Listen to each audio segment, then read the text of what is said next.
So Iran released 4 American prisoners from custody, and this was on the heels of the nuclear agreement being implemented. The IAEA verified that Iran has complied with the requirements of the nuclear agreement. The United States released some $150 billion of their assets, their money, right? Somebody was asking, is this American taxpayer dollars, or we're giving them what the, oh crap. No, wait a minute. Give me a break. Oh, folks, you got to hold on. I freaking lost. Okay, I lost Spreaker. Damn. Okay, I'll have to, I'm going to drop the audio from YouTube to Spreaker. That's after the fact. Anyway, people are wondering if this money is coming from America, from taxpayers. No, this is $150 billion worth of assets that the United States froze. This belonged to Iran.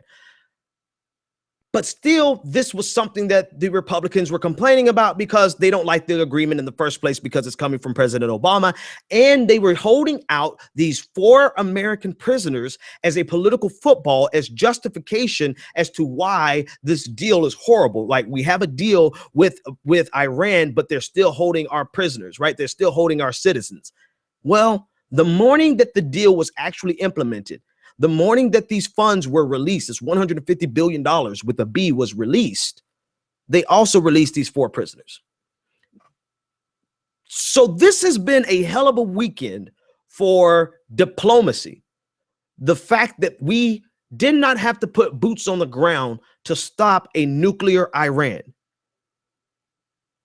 We did not have to put boots on the ground to get back our 4 American citizens.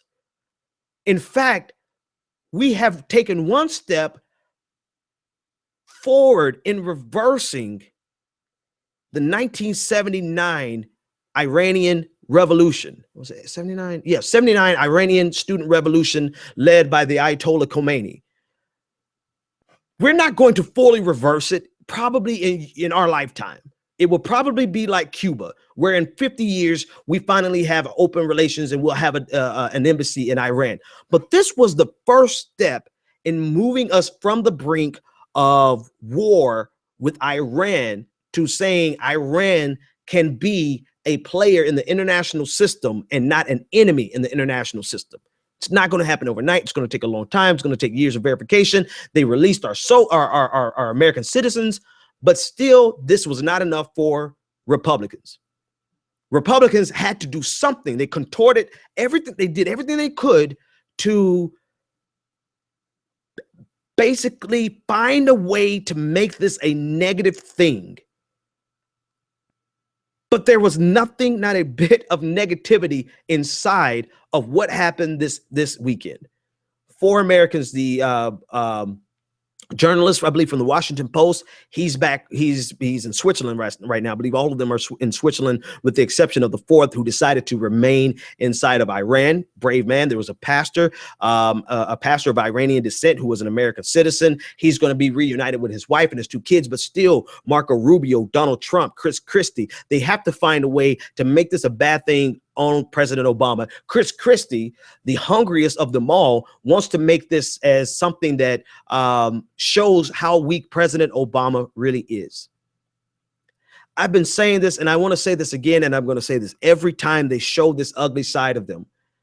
They are not interested in the best interest of America, so long as it's something that President Obama does.